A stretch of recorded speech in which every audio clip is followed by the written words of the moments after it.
Nestled in the heart of the Irish Sea, the Isle of Man is a gem of natural beauty, renowned for its stunning scenery and tranquil charm.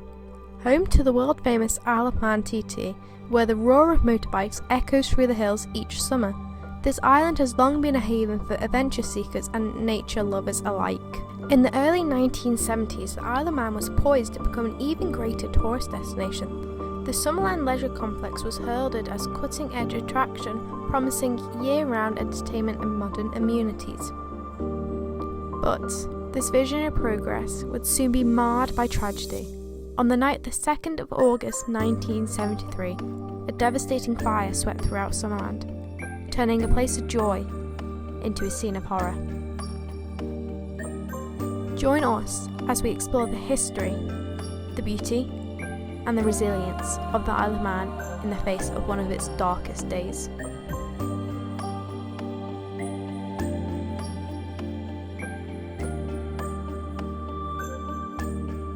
I was injured in the Summerland fire and I am bereaved. I lost my mother and my best friend in the fire. I was only 4 weeks off my 14th birthday. So, I was 13. We'd never been to the island before. We'd never been to Summerland before. I've tried hard to remember what I was doing in the actual daytime and I can't remember that. But we were there on holiday and every day we filled with an activity on some part of the island. The only reason we went to Summerland on that particular evening was because it was raining. There was my mum that said, well, we might as well do Summerland tonight. Because I remember the entrance, as we went into the entrance, being really, really narrow, struggling to squeeze through a turnstile. That's a big memory that I have. And of just going inside and seeing a big expanse of all sorts of activity going on and just looking round in awe at everything that seemed to be happening there. Yeah.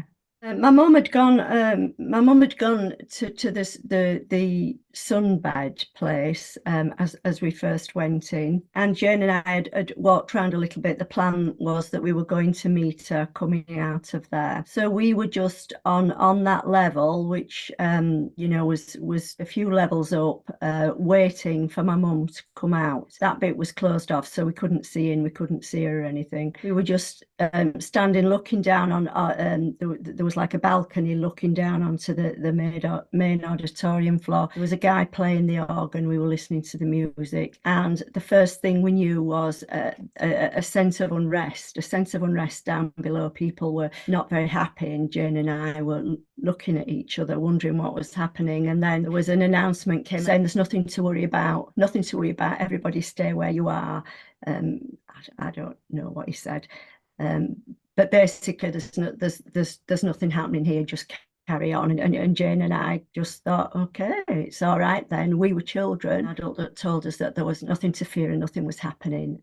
So stayed where we were. In a very short space of time afterwards, the lights went off and the smoke came, and there was no air to breathe. In 1 second, the whole wall of the building just went up. There was no time. There was no time. It was just being told everything was all right, and we were facing a whole wall of flame. I just had nowhere to go. I had nowhere to go. So there wasn't a door for me to try and get out of. I was in a crush and I was in a crowd of people. So I don't know if other people were trying to get out of doors. That's why there's a of people, because nobody could get out. I only found out that about the fire doors being locked, etc., after the event. Oh, how can that be right? How is that right? I learned after the event that one of the fire exits was blocked by the car of the complex safety officer. Come on, nobody valued human life. The whole thing was avoidable. Extremely important for the younger generation to know what happened, because one of the things is when we're all dead, the history books are going to be wrong. So anybody that looks at that, seeing a verdict of misadventure, is going to be, misled. They're going to be breeding a generation of younger people who don't value accountability. Accountability was not appreciated. You know, it wasn't taken on whatsoever. So people looking at that thinks it's all right to cover things up. Oh, and it was a verdict of death by misadventure. You know, history is important. It is really important moving forward. We've learned no lessons whatsoever as we stood and watched this happen again at Grenfell. And this is, you know, the Summerland amendments. Where were the Summerland amendments? Why should anybody take any notice of the Summerland amendments? That the verdict was classed as death by misadventure, and that is in that the people that went into that building went into taking some voluntary risk. Voluntary risk was taken. We had a right to expect that building to be safe. We had a right to expect that, and the building was not safe.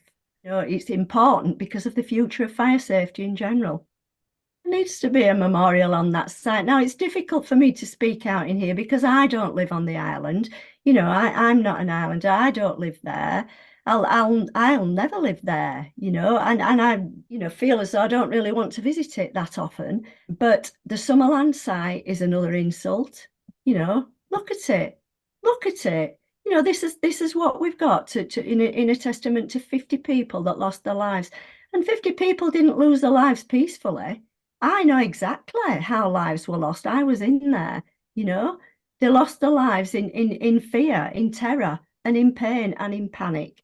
And the Isle of Man government think it's all right to leave that site looking such an eyesore.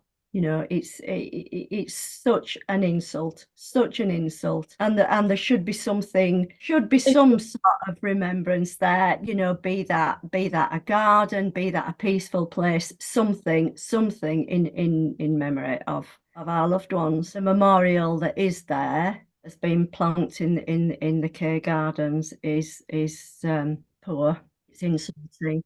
40 years, 25 years, we've got an old bit of a rock with nobody's name on it. Then that's tucked away, out of sight. You can walk past that and miss it, you know, and it's been put in a garden that is there for remembrance for somebody else, the Kew Gardens. I've never defined myself through Summerland. You know, I've made sure that Summerland hasn't defined me, but it has been something that has been really, really difficult to live with the after effects of for the whole of my life.